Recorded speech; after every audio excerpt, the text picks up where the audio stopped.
1. Greetings, fellow park enthusiasts. This is Justin. I'm here with the fellow Park Geeks. We got Kurt, Raul, and Daniel. And today we are going to be. You hear this topic a lot all over YouTube and social media, and that's the phrase, "What were they thinking?" Now, a lot of people like to throw shade at, like to use this when talking about the developers of particular content, and, and we'll even expand that to the people who run amusement parks. However, it's not always the developer. Sometimes it's you. And we're going to be going over some of the horrible guest behavior we have seen at theme parks, and also what can be done about it.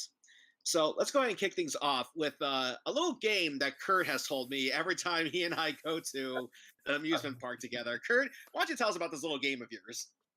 Oh, it's just observing all the most common stupid things that people do while at the park. I mean, it's so common that you see it, and whenever I see it, I point at it and go points, get points for that. So you score points every time you see something stupid, and you can go around all day long calling out points. It's that bad. And there's every visit. You were at the park. Every visit, I'm going points. There's always somebody doing something stupid everywhere. So let's start with there's quite a really long list here of stuff. We'll kind of go around for a bit. I'll just start you off with a couple here. Okay. Probably the number one stupid thing is can't figuring out how to operate the restraints. Yeah. Or how to release them. I mean that is absolutely ridiculous. I mean, I understand a 5-year-old child doesn't know necessarily how to work a seatbelt, but by the time you're 8 or 9 years old, maybe 10, you ought to know how to work a seatbelt by now. I mean, they're not that complicated. You lift the buckle. I've even seen. I'm not talking about kids. I'm talking about full-grown adults that can't. Yeah, you pointed them out to me at Great America. It's like, see, look. Yeah, people in their 40s and 50s can't operate a seatbelt. Wow. Because for it's an amusement park ride. It's all totally different. I don't know how to work it anymore. And they can't comprehend. You got to lift the buckle and do this at the same time. Whoops, making noise. And they can't figure out. So just a simple seatbelt, and they can't work it. Or of course the ratcheting restraints is the other thing. They don't understand that a ratcheting restraint, you got to take the pressure off the ratchet when you release it. They say, I'm stuck. So you got to pull it down a little bit to take the pressure off, and then it will release. So you always got to pull down, then push up if it's a ratcheting restraint, and people can't figure that out. And you see the younger kid. For some reason, this is a newer thing that you see is the younger children will begin to panic if their restraint can't open. Now, normally I would panic if my restraint opens when it's not supposed to. I'm not really too concerned if it doesn't open. Right. When I want it to. If you're sitting in the station, I don't understand why you would panic if your restraint does not open, if you're sitting in the station not moving. But I see young kids all the time, they start freaking out, because they think they're going to be trapped there forever or something. I don't know what they think is going to happen. They're never going to go. I mean, I don't understand why that's a panic scenario. But I see it. You see it all the time. They start getting all upset because my restraint won't open. I don't know what to do. Well, how about wait 5 seconds for the ride operator to come over and help you? Although you could try that. You could try that for starters. Yeah, Kurt. That's just kind of crazy. Yeah, if I may jump in, isn't that becoming less of a problem now with some of the modern rides? I think of a Velocicoaster, the restraints come up automatically at the end of the ride, so you have that issue, and they even bring it down on you. So right. But that's at some of the bigger parks. So parks like Six Flags, ever since they had the accident on New Texas Giant, they insist on seatbelts on every ride, almost, unless it's something ridiculous like the merry-go-round. Everything else has to have seatbelts now at a Six Flags park. Yeah, and the thing is that in some ways you could possibly get it if these people have never been on an airplane before, because the seatbelt buckle is not a button they get pressed. You actually have to lift up on this thing, but they don't lift it all the way back. They stop halfway. It's no, keep going. It's lift up. I am lifting up. I've seen a full-grown adult my age sitting in the coaster train trying to get seatbelt. It says, how do I get this off? It says, well, you lift the buckle. It's an aircraft style seat. You lift the buckle, lift it. Well, I am lifting it. The guy, I said, no, you have to lift it all the way. He says, I am lifting it all the way. He says, no, you're lifting it halfway. You got to lift it all the way. It's all the way around 180 degrees before it will let go. It's just like, is this that hard to figure out? Is it really that hard to figure out? For an adult. Since we're talking about adults here. Yeah, right. Training.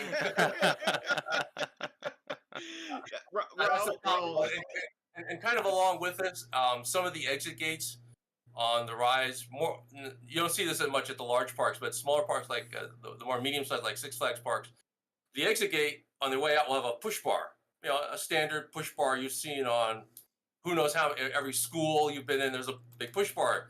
There's a push bar there, and people can't figure out to push on it to get out. They say the gate won't open. The gate won't open. What do I do? Well, push on the push bar. It kind of helps. And I usually go up and give it a shove there. See, that's kind of like ridiculous.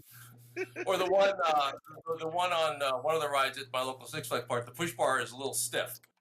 Somebody really should get in there, put some WD-40 on it, but they don't for whatever, because they're cheap, I guess. So you got to give it an extra little bit of a shove to get it to go, and people can't figure that out. They're pushing on it. They think it's going to be like a feather. Oh, you just push on it like a feather, and it'll just open. No, you got to put a little effort into it, and it'll open. Yeah, like shove your body into it, man. It's not that hard. It's not even that hard. You just gotta just show it with your hand. It'll go. It'll go. Trust me. But they can't figure that out. Don't take it to a turnstile. They'll start freaking out. Yeah. It's just crazy. It's just there's no need. And this is not uncommon. This is like every single visit I see this. Hasn't gotten better since you've been to the parks, has it? No, it never gets better. Yeah. Yeah. Another one you pointed out to me were the people who will just stop in the middle of an aisle rather than going off to the side when they have to tend to something. Oh yeah, that's all the time, blocking aisles and doorways. Particularly if there's a doorway, there'll be somebody there blocking the door. They have to stop. They have to stop in the doorway. Always. And if they're going to stop somewhere, they'll always pick the narrow point of the aisle. Right? If there's a big wide walkway, at some point it may have to narrow down for some reason, and that's where they'll choose to stop. They won't stop in the wide area. They'll stop in the narrowest portion. And of course, they'll have a stroller with them, and they'll be sitting there blocking the walkway with the stroller while they're at it. Yeah, like they own the park. Of course, Now, Raul, go ahead. You can finish. Yeah, like why? Why are we doing this? Yeah, and that's when Kurt would always point out to me like, "Oh, points. Like, get your bingo card ready." Now, Raul, what's been some of the stuff that you see guests do that just drive you insane?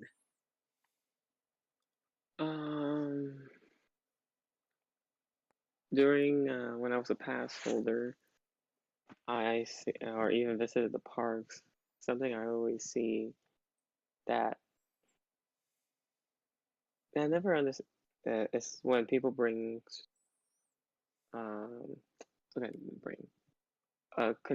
containers of food to the parks. I always found it interesting because it's like, where are you putting that? It's not refrigerated, and most theme parks don't allow you to bring a mini fridge. So they're bringing all this food that could just be, damaged by the end. I've seen people sometimes get into arguments to throw almost beer at each other at festivals. Oh yeah. Ooh. What for? I mean, all I know is something happened. One person was sitting down. Next thing I know, I see another woman pouring the drink on top of the first woman's head. Whoa. Okay. Yeah. Like, people, first of all, you paid $10 for a beer, don't waste it. That's number one. Number two, just go speak with somebody. Like, park staff is there to help. If there's a conflict going on, talk with them. Okay, don't waste your money. I mean, you already are because you're buying alcohol, but whatever. That's besides the point. But just talk to park staff; they'll help. So, yeah. So that's number. So far, the things you can do to make your your trip better: release the seatbelt all the way. Don't stop at the halfway point. Learn how the ratchet works. Don't spill your beer on people or purposely pour it on them. And if you have to pull over, just go to the side. Don't hog the door. Okay, trust me. Like we'll all get through this a lot better. Now, Daniel, what is some of the guest behavior that you really don't like? Oh, just general carelessness. Like I've been the victim of a lot of stroller and wheelchair collisions, like from behind or from the side. It's just people, they're just such in a rush, and they'll just bulldoze their way through everybody just because, hey, I got kids, I got an elderly person, I'm just gonna push on through because I'm trying to reach, I don't know, wherever I'm going, and then they end up, probably hurting people or bruising people, or just making a mess, spilling stuff on the ground. Like you're at a theme park. Like I learn to relax and learn to take in the sights. You don't have to just be go go go all the time. I think the FOMO runs strong in a lot of people at theme parks. Fear of Especially with missing out. Yeah. yeah, yeah, just with there's a lot to do at theme park. You can't do everything in a single day. That's why you got to go out and plan and just make sure you hit what you want to hit and not put others people's safety and comfort in danger. Just um, that, and also people with kids that just don't know how to control their kids as well. Like I've Oh yeah, Yeah. yeah. Oh That yeah. could be a whole topic right there. Yeah. yeah. Matter of fact, that's what I was going to say until you brought it up. But yeah, Go ahead. kids like not parents out there who might be watching this. I get that you want to create a new memory for your child. Okay, you have this new life that you brought into the world. You want to show them the world. You want to show them a good time when they're kids. But they're only 2. They're not going to remember meeting Mickey Mouse. Okay, Yeah. I'm sorry, they're not. Nope. This Not is gonna for happen. you. Like this is for you, not the kid. Mhm. Okay, and I get you want the experience of taking your kid there, but it's going to drive everyone else insane. Matter of fact, a bit of a behind the scenes look here. When I finally got to take Kurt onto Rise of the Resistance, guess what we were stuck in line with? Crying kid, toddler. Oh dear God! And he's got footage of me like just slamming my head against the wall, like shut up. and Oh finally, no. and finally, someone from Disney cast, I say, "Would you like to step outside?" After how long? Like 5 minutes, 10 minutes of this torture? Oh, more like 30 minutes. Yeah. It's like I feel so sorry for you You guys. know, the kid didn't want to be in there because I don't know what the kid's problem was, because we're in the interior area of the queue for Rise of the Resistance. Maybe the kid was claustrophobic. I don't know what it was. It wasn't stuffy. It was very well air conditioned, so I'm not exactly sure what the issue was. The kid was just tired. I don't know, but the kid was crying for like a good 30 minutes as we're going through the line, and finally a cast member noticed or heard, and he said, approached the parent and said, we can let you, if you need to step outside, you get a drink of water, that's fine, we'll let you back in line, whatever you need to do. They're very nice about it. They tried to be very accommodating, so don't worry, we'll hold your place and get you back in line when you need to be. So yeah, and not to mention too, in the Rise of Resistance queue, until you reach the pre-show, there's no interaction with characters at all, or staff for that matter. It's just so what this kid was crying over, I have no idea. But even then, there's even been reports of, I'll never forget this, a kid who was on Splash Mountain. They're about to go up that hill. She panics, jumps out the log, and swims to the exit. Okay, I don't know. Like that's something where I have to kind of look at the parents and go, "What have you been teaching your kid?" Yeah, if that happens, then you're a terrible parent. Yeah, like you need to kind of teach them how to not be afraid of an animatronic here. Especially like obviously this kid can swim, so we're not talking like a baby. We're talking maybe someone who's like maybe 8 years old, 7, maybe 9 at the most. So yeah, but that's incredibly dangerous. I mean, there's machinery right under the water. Oh, Yeah, he could have been crushed. I mean, that's swimming in any of those pools. That's like a death trap on a ride like that. Get caught in something. Yeah. Yeah, not only that, but it's very unsanitary. Okay, yeah, like I've seen the water at Small World. After all, is littered with coins. Matter of fact, if we ever have another coin shortage, just ask Disney to dig out all those coins. We'll be good. Bro. And yeah, what's up, Raul? Around 8, 9 years ago, there's this video on YouTube. It's buried somewhere deep. It's basically this kid on River Adventure in Jurassic Park. You know where the final drop is in that like sliver of like area where the boat is before you get to the unload area? Yeah. Yeah. Well, in the video, the kid literally jumps into that middle portion where the ride vehicle will come, then jumps again to where the waterfall is because I guess he lost his hat at some point, and then he came back into the middle.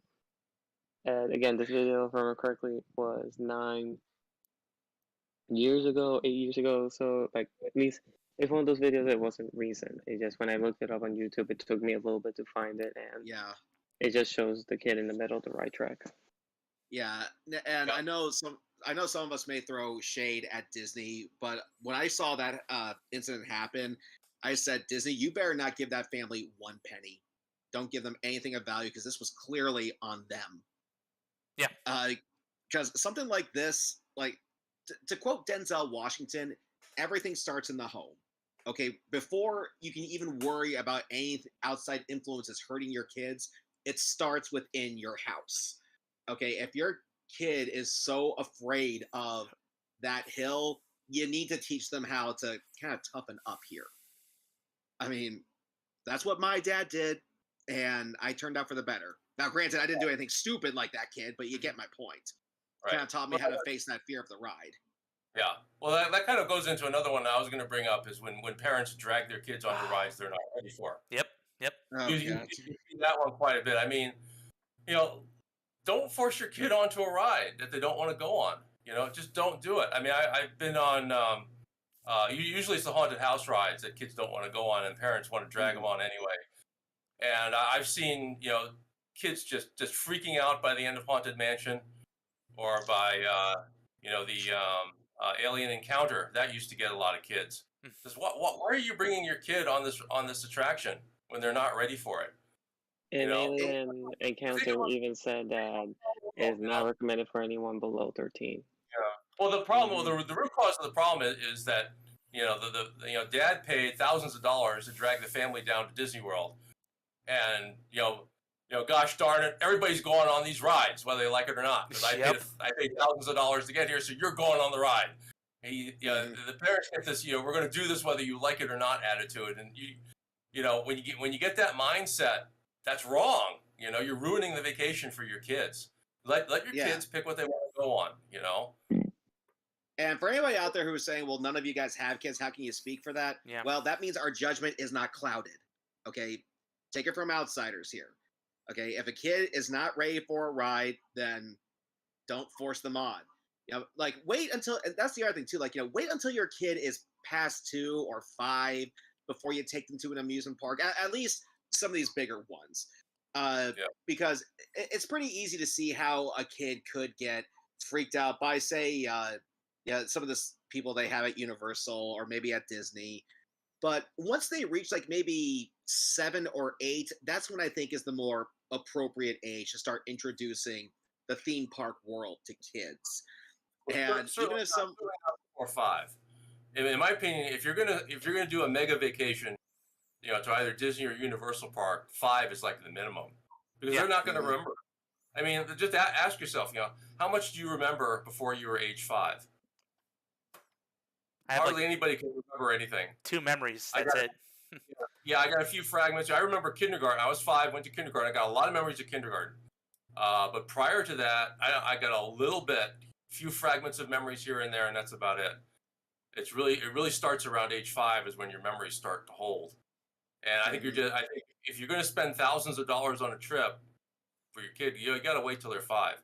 Now, if you got a little local amusement park that's got a really good kiddie section, that's got some rides that are appropriate for like 3 or 4-year-olds, yeah, sure, take them to that. Let them have some fun. They got I've seen a lot of parks. They have like a toddler-sized merry-go-round. Everything is scaled down small. It's got all the necessary safety harnesses so the kid can't do anything dumb. And I've seen other parks, they have a little mini, the old style ride called the Whip. They have a little mini one for kids that's nice and gentle. You can put your 4-year-old on that safely with no problem whatsoever. That's great. If you got that park, take them there. But I think any parent who's bringing a toddler to Disney is just wasting their time and wasting their money. Agreed. Agreed. Yeah. Yeah. Now, Daniel, what aside from kids, what were some of the other things that you have seen at the parks that you really think guests need to kind of like, yeah, how should I say it? How do I word this properly? Be careful with how they handle things, we'll say. Well, just basically knowing, I'm gonna say ignorance. I think people ask a lot of dumb silly questions at the park, and that just slows everybody down. And I don't know, like that may sound a little harsh, but it's just with some people I've just kind of noticed like the thing they're looking for is like right in front of them, but I don't know. It just bothers me a little bit, especially when they're in line. They're asking if this is the wrong attraction. It's like, well, actually, that attraction's over there. Like, it's a, I don't know. It's Yeah. it's like this isn't Hogwarts. This is the Hagrid's line. I think you need to go that way. Yeah. But yeah, Yeah. like it's just some ignorant things like that, or just like trying to force their way into the single riders line when it's not open, or just dumb things like that. They will try to, or they just think it's okay to cut in line. I think that's also another thing that annoys me. Especially when you see them, cutting for like half the line. It's like, really, dude? Like that. It gets really grating. Like we're all on a hot day. It just feels like, well, why are you doing this? Like it's just lack of planning ahead. So that's just some pet peeves. I don't think it's a huge Yep. issue, but to me, it's like, well, all the time you're wasting, all the stress you might get into by sheer ignorance, just sheer lack of preparedness. It's not gonna take anywhere, and I just feel bad for people and families like that, though. Whether it's a language barrier issue or just lack of tech, lack of time, and looking in how to navigate a theme park. Yeah, just Yeah. nuances. Yeah. Some people have a lot of trouble. This actually happened once at my local Six Flags a long time ago. This person comes out to me, has the park map in their hand, right? They got the park map in their hand and asked me, how do I get to the such and such ride? And I said, oh, okay. Well, the ride you want to go to is here, and we're standing here. And I point on the map. Says, okay. So and I said, okay. And they stared at me blankly for several seconds. And I'm sitting there, why are you staring at me? I just told you where the ride was. I waited, and she said, but how do I get there? You want me to take your hand and go off at that point? I mean, you're holding a map in your hand, and I just showed you where it was. I guess I'm supposed to take them there by the hand or something. I don't know.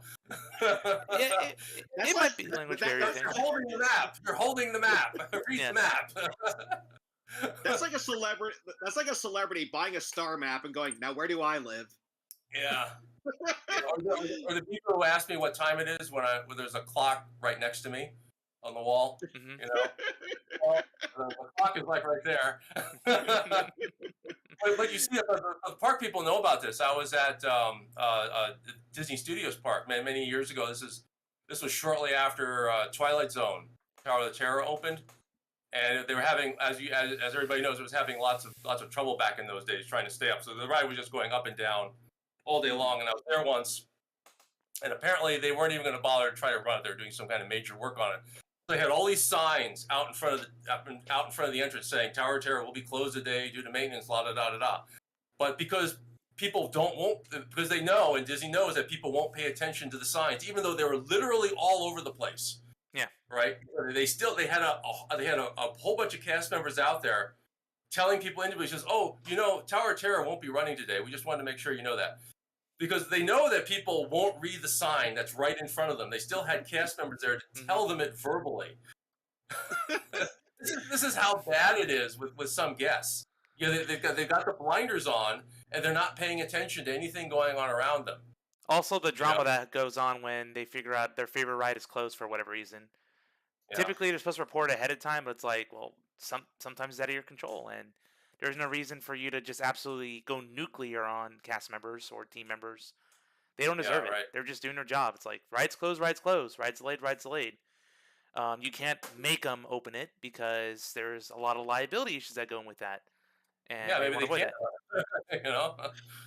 Yeah, like I get some people that are just like in utter disbelief. Like, they've been wanting to try this out for a while, and just to find out that it's unavailable. But like even Kurt and I experienced that when we went to SeaWorld. We get there and we want to check out an icebreaker to find out it's down. Mm-hmm. Sucks because we want to see what this new coaster was all about. But yeah, give it some time and perhaps maybe it'll reopen. That's what happened with us. But sometimes, yeah, it's just bad luck of the draw, people. I wish there was something better that could happen. Perhaps maybe park staff can help ease the pain, I guess. I don't count on it, but yeah, sometimes it's just bad luck of the draw. Now, the one type of guest behavior that I think all of us can relate to: pass holes. Yeah. All right. Yeah, because I am a pass holder for Universal Studios. I got that as a birthday present years ago, and I loved it. And I still do. But some of these people definitely feel entitled when they are a pass holder. Yeah. But yeah, like people, you're only entitled to what the pass gets you. Mm-hmm. That's it. Nothing more. Okay.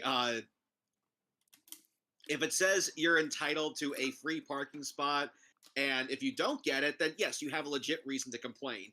But if if the pass you got doesn't come with that, you have to pay up.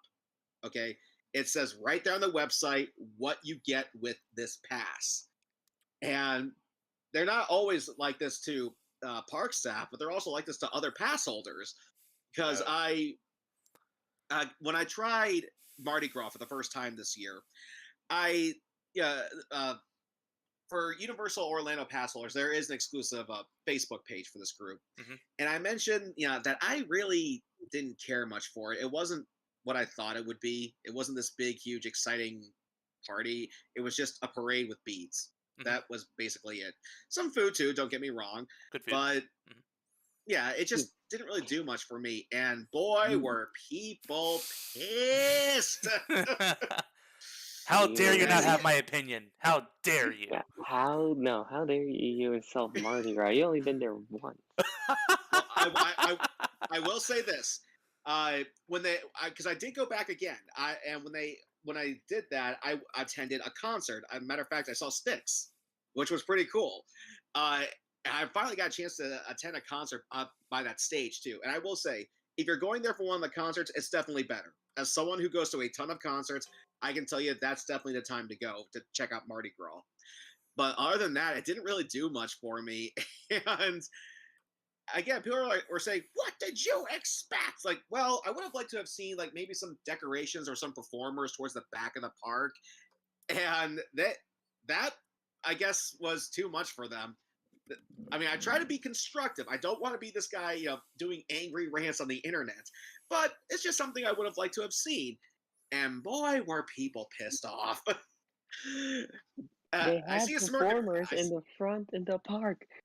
Why do they have to be all in the back? That's where Men in Black is in The Simpsons.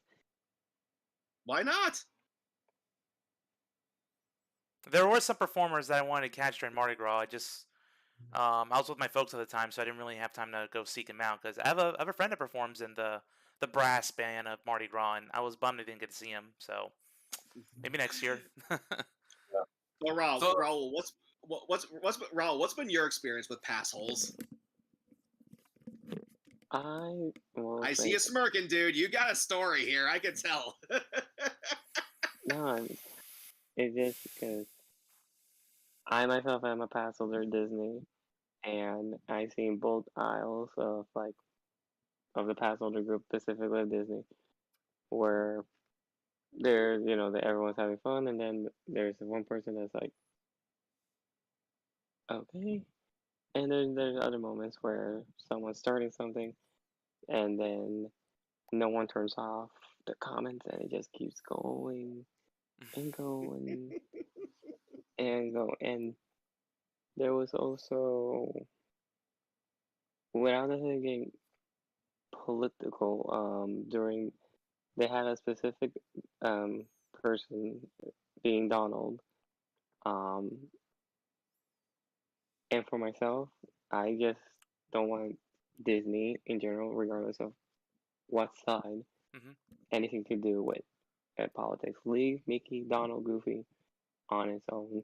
Or if you're gonna sell it, don't promote it on the Disney website. Like, leave it as its own thing. And that kind of bothered me because it's like, for example, different people get mad when companies, do different things. But it's like, why you gotta take something that itself wasn't already political and then make it kind of political thing? Like, leave Mickey, Minnie, Donald, or even the Universal characters or any characters, just leave them out of it. Because it's one thing if you have like Vader, Palpatine, 20, like, vote for, Vader, Palpatine, or vote for McGonagall and Dumbledore, that kind of stuff. Because it's fictional. It's like, your favorite characters, but it's like, when you try to mix in real with the fiction, that always kind of bugged me the wrong way, regardless of where you stand politically, kind of leave that out. Because if you want to say one thing about one side, I'm going to give you the same for the other side. Hey, Raul? Yeah. I just want to bump in. Are you talking more of online discourse rather than like stuff you see at the parks? As far as what you were talking about with the promotion. Okay. To specify, the Orange Man by Donald Duck. Oh. Yeah, someone made a sticker of Donald Duck, but with the hair and everything, and some other stuff, I guess, in the writing. That's just wrong. Yeah, because again, that for me, regardless where you stand, in a sense, and a lot of people have said, oh, why is this and this, and getting into politicals and stuff like that. Well, why you have to make something political in a way that wasn't? Like, for example, Donald Duck asked that. That's why I said, like, regardless where you stand, leave, for example, Mickey, Donald, Goofy, or let's say hashtag the panda, the trolls. I'm just using them as an example. The penguin from SeaWorld, Chemu, leave that, like, the characters alone. If you want to make, steampunk versions of them, make a shirt of it, that's fine. Or if you're gonna make it, just don't put it on the page because you have multiple people from different backgrounds and other stuff. Like, if you like it, fine, be that your thing. But why you gotta put it in the Facebook group like that? If you have your own. Because this whole thing, I mean, the whole point of going to an amusement park was to have fun and get away from reality. Yeah, and that's the same thing with conventions and concerts. So why are you trying to bring it into this fantasy world? I mean, sorry guys, but that doesn't belong here. Okay, it's just kind of like with me when it comes to a concert. You can have a political opinion, but it does not belong on the stage. Okay, we paid a lot of money to see bands perform. We want a break here. Okay, you can have your political opinion, but save it for a podcast, not here. Just like with an amusement park. You have your opinion, fine. This is not the place for it. Go ahead. Oh, I thought you were about to say something. No, I was letting you continue. Yeah. There's one other thing I wanted to mention on pass holes before we move on that one. I think one of the worst behaviors I saw once. I was at the park with a friend who brought a friend, so it was a friend of a friend thing. I was glad I didn't have to hang out with another person too long. This was at Disney, and he was a pass holder at Disney. And for some reason, he had this incentive because he's a pass holder. He's special and has a sense of entitlement, which he doesn't. But he would go around criticizing the cast members because they weren't smiling. Oh my! Right?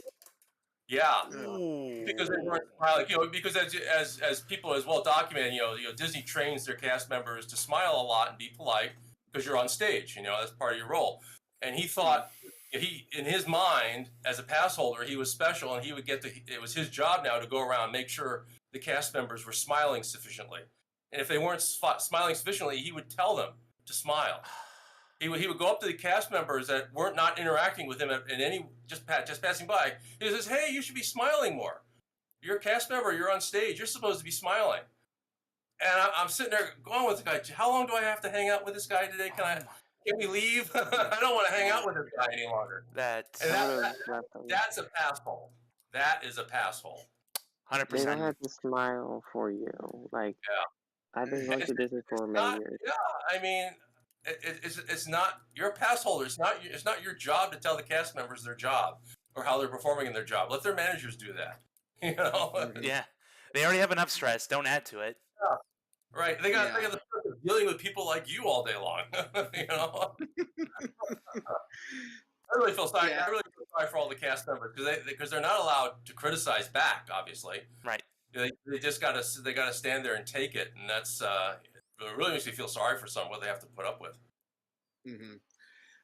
For me, I still have to go back to what I said previously. Like the worst kind of guest behavior that I see is people who will try to exit a ride while it's still operating. There was another incident where some kid, I guess, dropped his phone when he was on the Kong ride, the one that's Rain-A-Con, that's at Islands of Adventure, and he jumps out of the cart to go grab it and jump back in.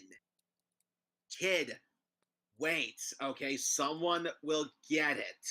Yeah, it's just a phone. How did he do that? Like, going in, that's what baffles me, how that was done.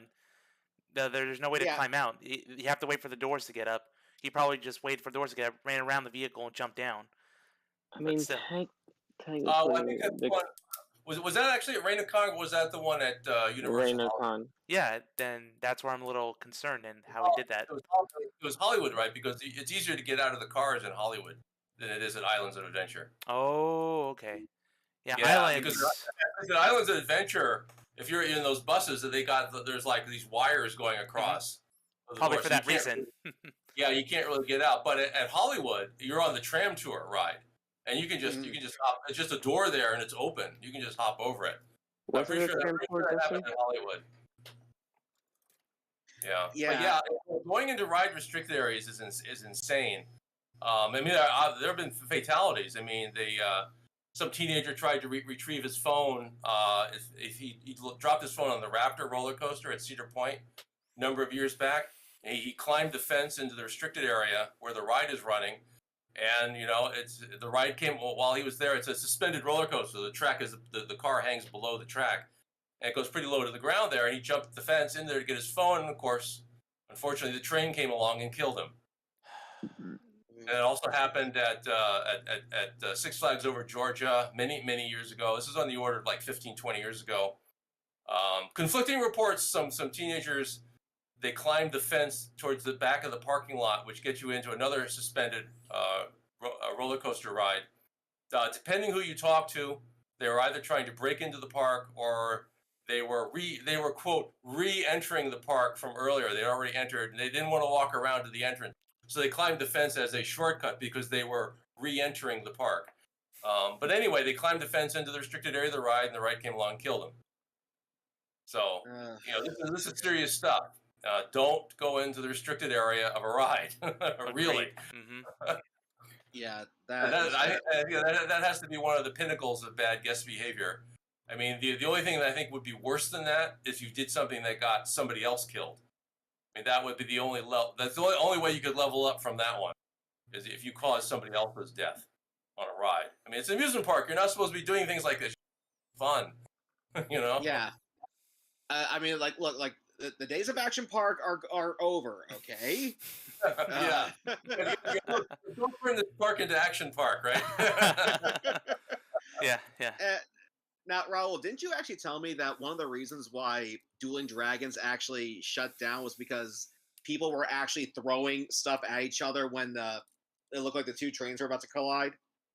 From what I remember, as far as the reports,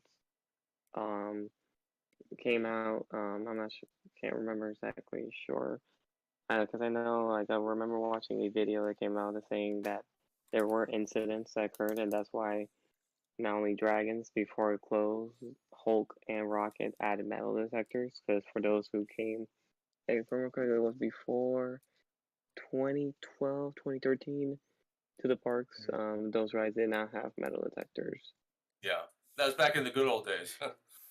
Yeah, before people started acting like a bunch of smartasses. Okay, like, we can't have nice things, guys, but again, from the words of Denzel Washington, it starts in the home. Parents, you need to monitor your kids and actually do something when they misbehave. This whole let the kids express themselves is done. We saw Or what even, happened. or even worse, sending your kids into areas they're not supposed to. Remember, we were at Six Flags recently. I stopped and showed you at the Penguin exhibit where they put the new fence in, and I showed you where the old one was. Yeah. I told you this is a small little Penguin exhibit. They just have a pool and they had some glass there. And because people would, as society breaks down and people get, their behavior deteriorates, people kept reaching over the glass to try to pet the penguins. So what they did, the park put a railing in front to try to stop that, but it was just a pipe railing, right? And there's nothing stopping you from ducking underneath the pipe. And so the problem, people would duck underneath it, but even worse is I saw parents. This is the parents doing this, telling their kids to go under the barrier to go stand next to the glass so they could get their picture next to a penguin. This is the parents to bypass the barrier, so just so they could have this picture. And since then, the park they took that barrier out and they put a real fence in, with vertical slats and stuff, so you can't climb through it or underneath it, and they put it back another foot back, so you can't. So even somebody has a long arm, you can't reach the glass anymore. And it's that none of that used to have to be there. This is just in the last 10 years that things have deteriorated like this with guest behavior, and it's a real shame. And as you say, Justin, it starts in the home. And parents just don't do a good job of teaching their kids what's proper and what's not proper in public. And just because you're at an amusement park, doesn't mean you can just do whatever you want all of a sudden. It doesn't work that way. Yeah, it's a big playground, but it's one with rules that everyone's got to abide by to have fun and be safe. It's still society. Yeah, you still got to think about your safety.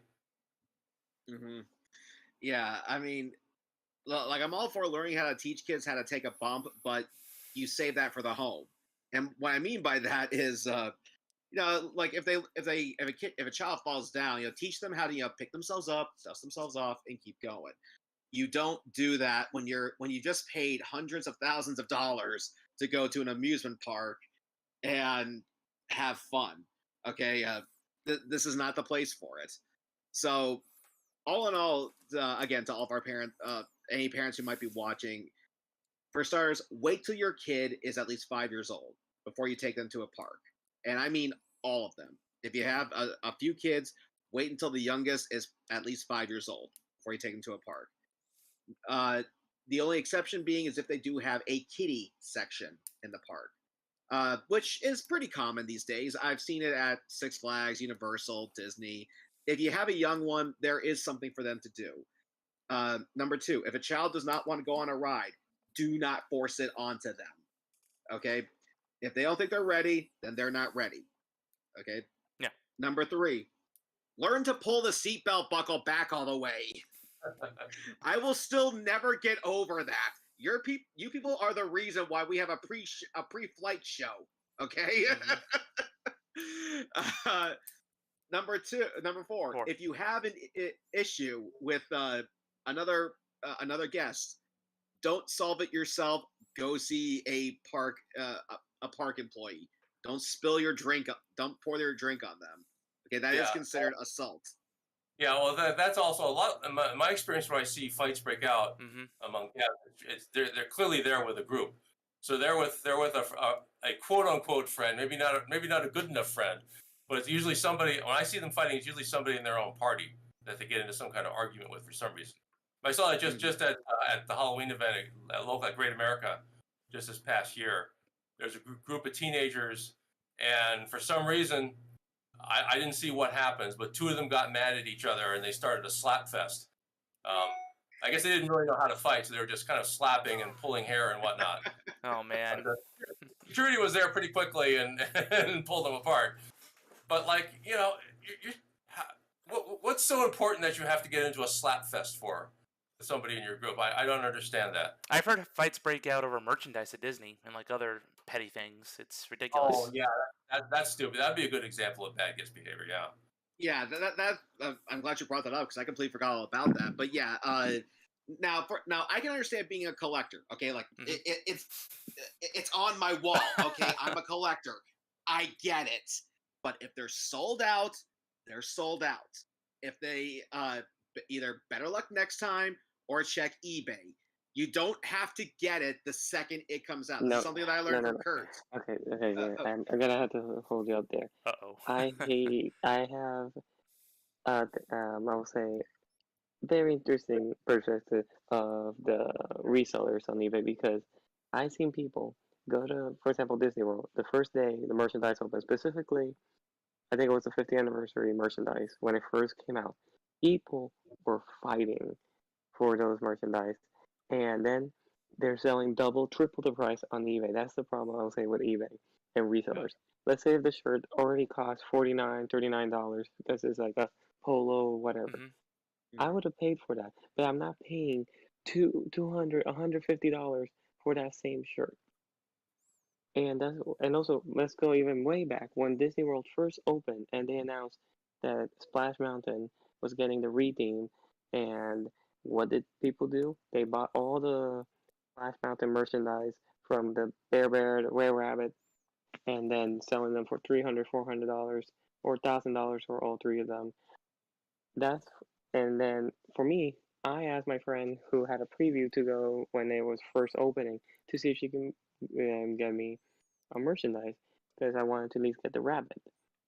And they only had a shirt. I'm like, you know what? Give me the shirt. It's better than nothing. And I was annoyed. And then let's even go back to something more recently. You all know the Figment popcorn bucket. Oh, yes. Oh, God. 6 hours. Wonderful. Yeah. And for me, I didn't realize there was a bit of a history with certain popcorn buckets. Just I knew some of them could be more popular than others. But for me, I love Figment. And he is definitely my kind of icon for Epcot. Yeah.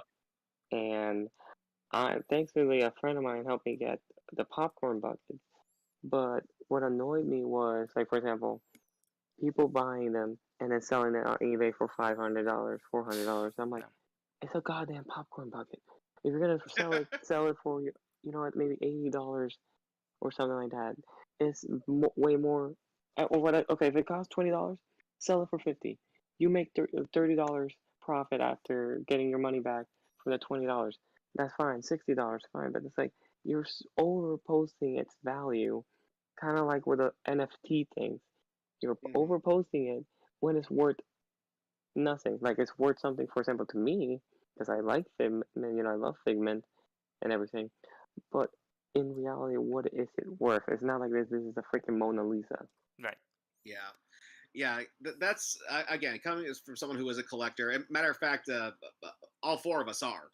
And some of us even actually go to conventions and pay to get autographs from various performers. And I've always, when it comes to people buying and selling autographs, and you can say the same thing about any other collectible, I've only had one rule for both parties, and that is be fair. Okay, the person who's selling the celebrity who's selling their autograph, they have an idea of how much their signature is worth. I have yet to really see any performer sell their autograph for an unfair price. But just because you say, for example, like I have like Stan Lee up there, that thing is not worth $500. Okay, it's a signed Deadpool Blu-ray. Even if I get Ryan Reynolds to sign it, it's still not worth that kind of money. Whoa! It's Ryan Reynolds we're talking about here. Come on. Oh no. Yes, he is I understand he's a Canadian treasure. I understand he's a Canadian idol, but he's a world idol. Yeah, but he's also a proud Canadian, so I'm going to give him that. That Blu-ray is not going to be worth $500.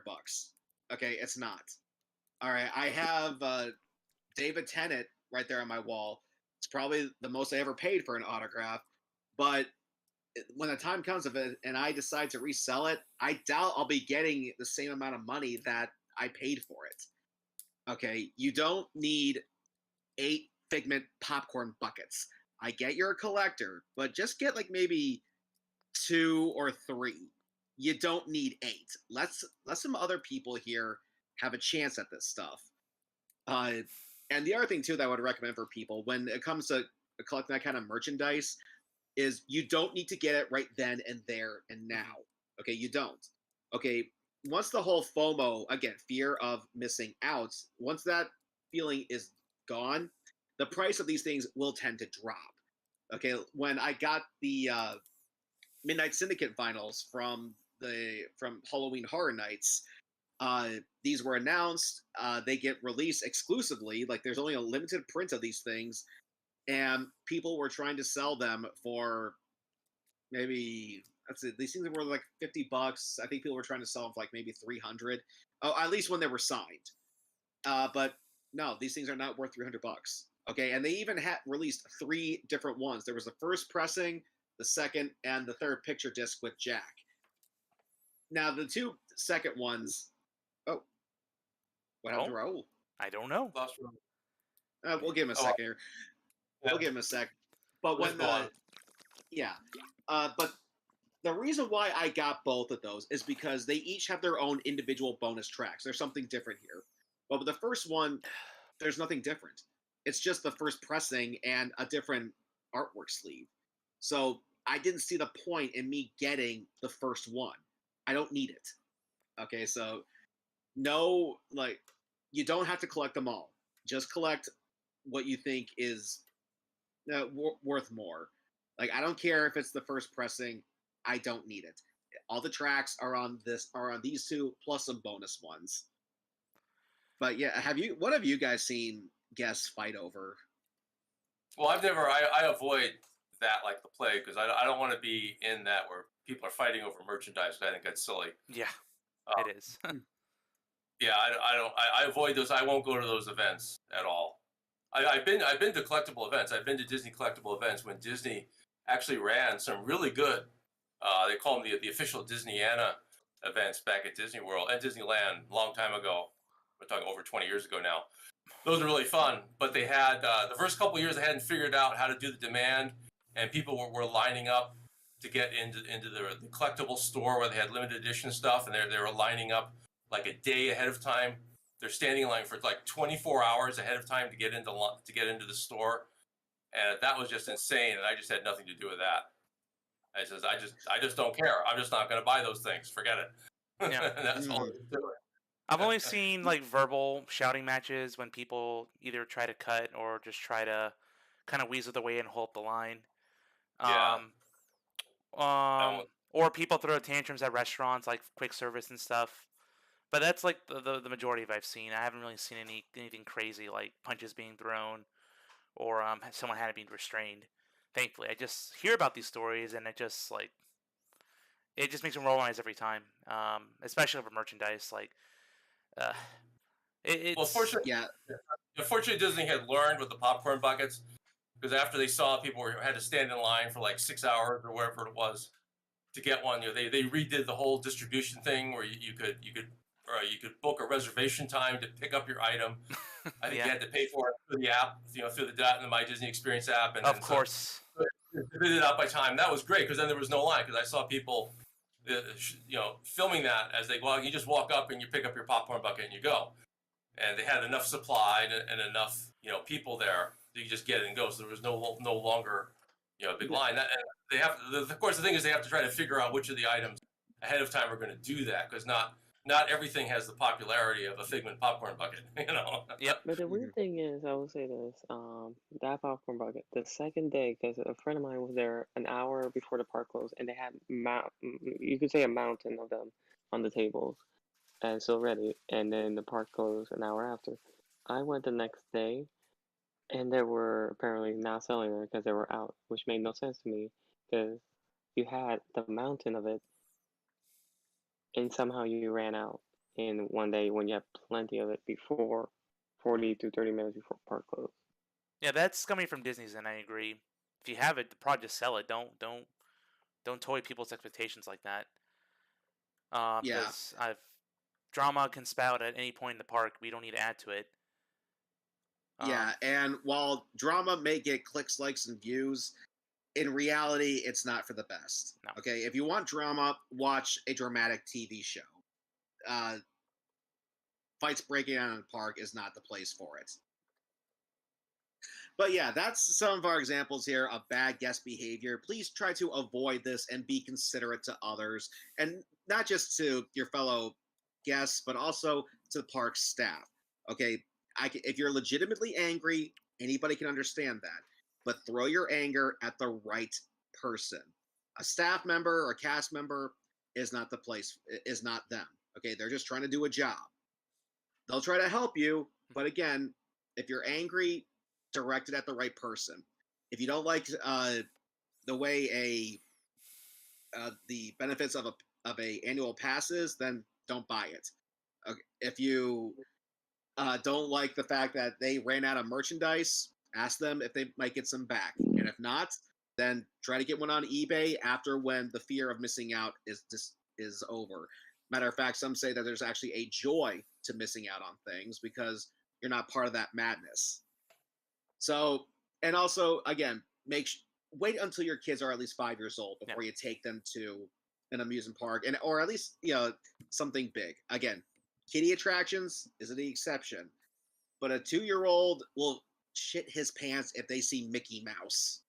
Okay, if they see anybody in a costume, they will scream. So that's going to be it for us here at Park Geeks. Our next episode, we're going to be redoing. Oh, did you have something to say, Daniel? I had one more thing to bring up as far as bad guest behavior, real quick. I think you were there when this happened, but I really despise people that absolutely do not have an indoor voice at all. And this, especially during the ride. Like, during Jimmy Fallon, I had, like, the loudest peanut gallery behind me, absolutely losing their minds over over a ride that's so tame. It's just funny, but they were just... I couldn't hear the ride audio. That's how loud they were. They were just screaming nonstop, and it just felt misinformed, immature, and I've seen that at Universal. I've seen that like the Haunted Mansion. Like, I can't enjoy the atmosphere when there's someone screaming memes and this dumb crap during the ride. It's like, you're breaking my immersion. Be respectful of other people on the ride. Don't be that guy just absolutely gushes, positive or negative. I don't care. It pisses me off. Yeah, it's the drama. The person's either a drama queen or an attention whore. One of those two, or both. Or both. Usually both go together. And they have to be the center of attention for every second of the day, and they're going to make sure everybody knows it. Yeah, and plus they're really annoying about. Yeah, it's just nonsense. And there's nothing worth screaming about on Jimmy Fallon. And it's basically, actually, kind of brings another thing I could mention too. Is being a drama queen or an attention whore. There's another form of narcissism, basically. And so I was talking about Justin that they have what I call at Six Flags Park. They still have these things which I call the narcissism booth. It's basically, which is basically a photo. It's a photo booth. It just blows my mind that in this day and age, the 21st century, where everybody has a camera in their cell phone in their pocket, people will still pay money to have more photos of them taken in a photo booth. Yeah. I mean, what is your level? What is your level of narcissism, where you can already take unlimited photos of yourself with your phone, but that's not good enough? You have to have more than unlimited photos of yourself, and you'll pay. You're such a narcissist that you'll pay money for more photos. I mean, wow. Wow. Or photos at these walls at Disney parks too. It's like the Instagram walls and the Instagram craze. Yeah. It's nuts. It just blows me away that Six Flags. They obviously they can make money off these booths, or they wouldn't have them there. That's right. It's the only reason. It's the only reason. Yeah, it's just amazing, absolutely amazing. And that's kind of another similar item. Is that I noticed that the teenagers today, they need another form of narcissism. They need constant attention. Yep. Oh yeah. Peers around them. Like, I'll be on the lift hill to the roller coaster, right? And they'll see their friends down, on the walkway, and they'll be shouting at their friends because it's so terribly important for their friends to look at them and see them on the ride. That's just terribly important to them to be seen every moment of every second. They have to be seen by their friends and seen by somebody. Like, why are you shouting to your friend? Your friend is like 200 feet away. If they probably can't hear you. Yeah. Yeah, and they really gonna know? It's just like, it's stupid. Or at the at zoos, right, where there's animal exhibits, they do the same thing. A lot of these teenagers, it's so terribly important for them to have the animal look at them, and they're like calling to the animal and they're waving at the animal because they got to get the animal to look at them, right? They have to be acknowledged every moment, every second. And it says no, no, you don't. You can't just observe. It has to be all me, and I've seen the behavior just so many times, in different situations like that, and bad behavior. Typically, those people also have bad hygiene, which was another thing I complained about in lines. Oh yeah, it's a problem at conventions and like every public space, but man, at theme parks when you're stuck in line, it's a hot summer day.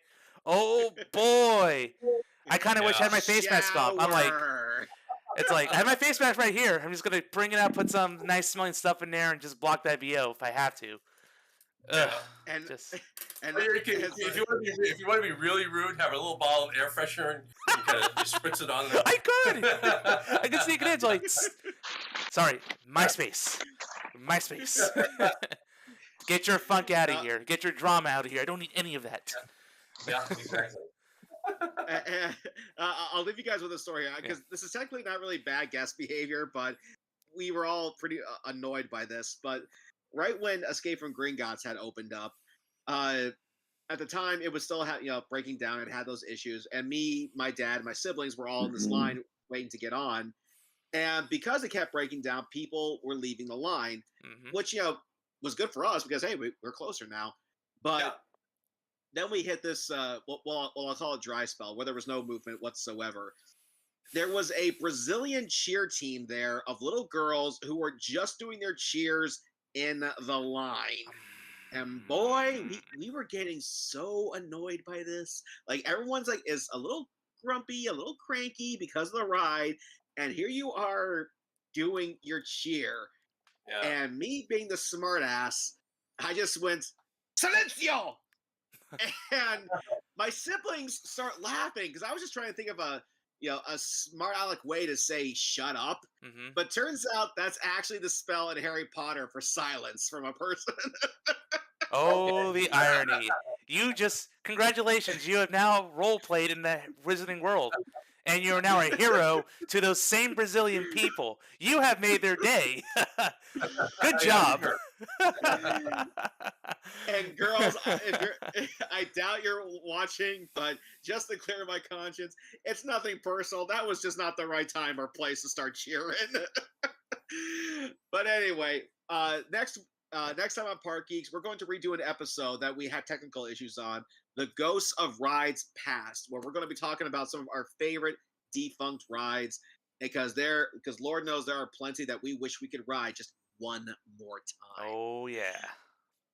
But until then, this is Justin along with Kurt.